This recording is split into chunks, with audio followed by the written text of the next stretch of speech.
you speak about the ego having the idea of God as something somewhere in time and space, which is what most people from religion believe. But you speak about God as creator of time and space, and God cannot be in time and space. This brings us to the conclusion that our mind, which is also in time and space, has ego-based ideologies and belief systems, and this results in perception of God as Father Christmas, who will bring to people something that they do not have, or Rambo God, who will get rid for them from something that they do not want, and both of these borderline with fantasy. This strips our responsibility for our experience. Please explain how we can operate beyond space and time and change our perception about God and take responsibility about our own experiences. So yes, from the ego, God is seen as something somewhere in time and space, because the ego is limited to time and space and perceives only in time and space. So people have this idea of God being somewhere in time and space, or something in time and space, having a form located somewhere. In the meantime, God is because of whom, the one because of whom time and space is. If God is the creator of time and space, can God be in time and space? If human beings make a computer, can human beings exist within the programming of the computer, or show up on the screen of the computer in a real sense rather than a virtual image? No, they can't. So God is beyond the creation, beyond time and space, beyond the fourth-dimensional world and whatever exists within the fourth-dimensional world. God is beyond. Those who are egoically worshipping God have an idea of God that comes through their minds. The mind's idea of God and God are two different things.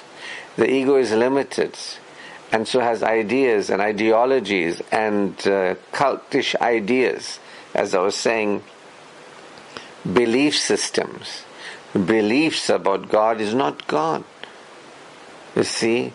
So people fail to realize that God is the universal creator, eternal, ever-living, everlasting, beyond time and space, the one dynamic power, relevant, independent, the cause and continue of this world, the one whose principles govern this world. The will of God is always done.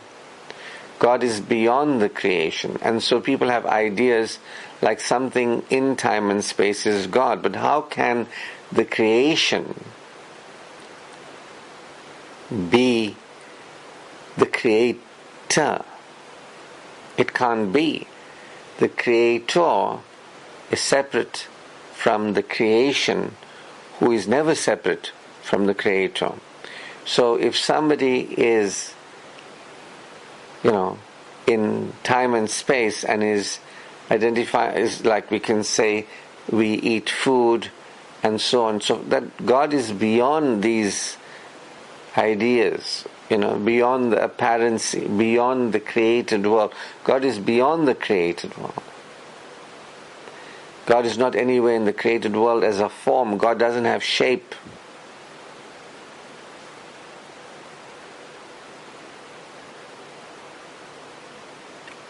Length, breadth, height, and God is not located anywhere. Like love is not located anywhere in time and space.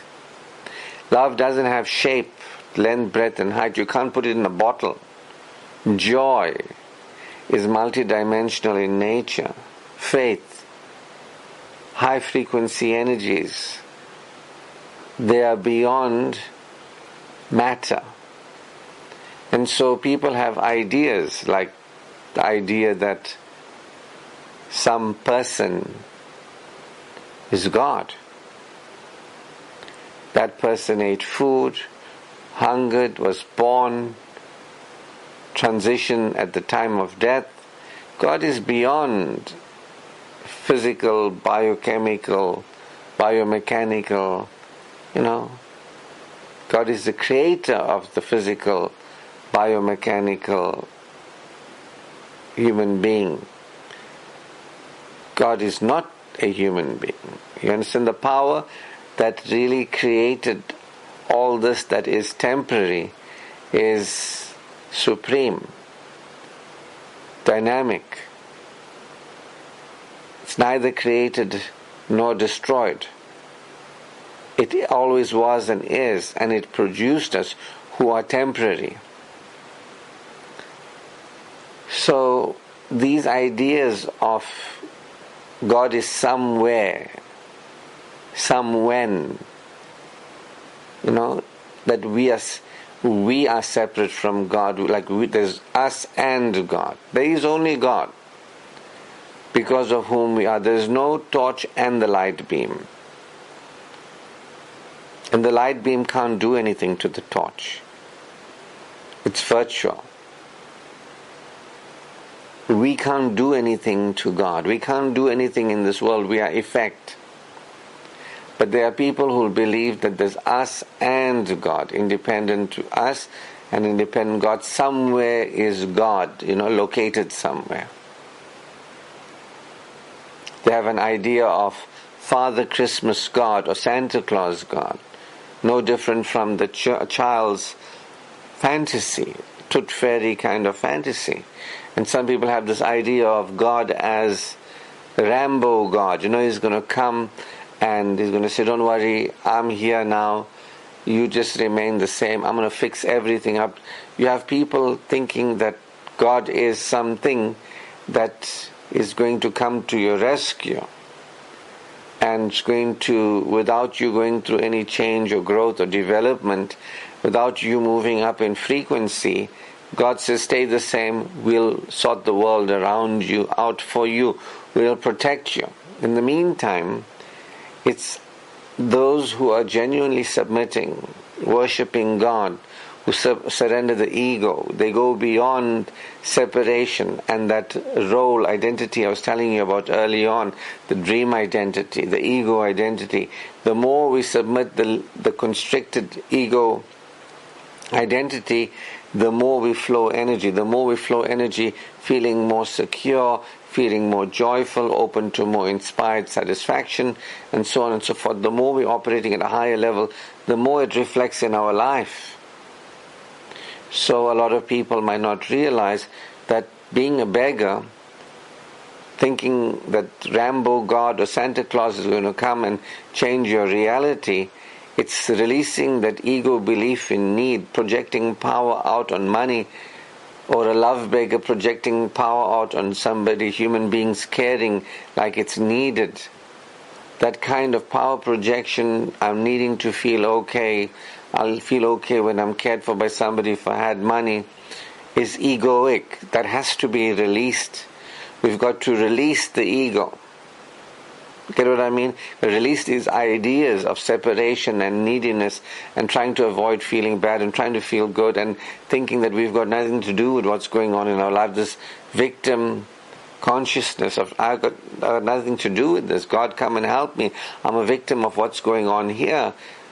It's us dropping those ego identities, submitting and surrendering the false self and expanding to the multidimensional self, which is what worship does and allows us to be more aware and experience at a higher level multidimensional connection and flow, and then we can focus that energy through supraconscious awareness, and we multidimensionally are shifted and changed. And as we do go through this change within us, the world around changes. So authentic worship allows you to go beyond the ego. Identified with the ego creates problems in this dimension. Maintaining the identification with the ego and creating problems doesn't really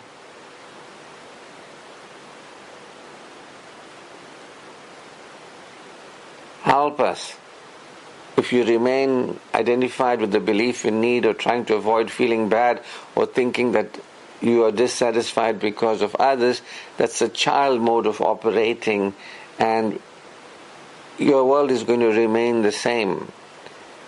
No matter what you think Santa Claus is going to do for you, the Tooth Fairy is going to do for you, you have some kind of idolatrous ideas that I can remain powerless, identified with the ego, but something is going to change my experience, or I can get somebody or something to change, or I can get something and somebody to change my experience. I can get God to change my experience. All of that is ego. All of that is superstition and ignorance. It's only by raising your consciousness, going to a higher level of awareness and experiencing beyond the lower ego structure, that you go beyond the corresponding problematic situation corresponding to that ego structure. You drop the ego, the problem is gone.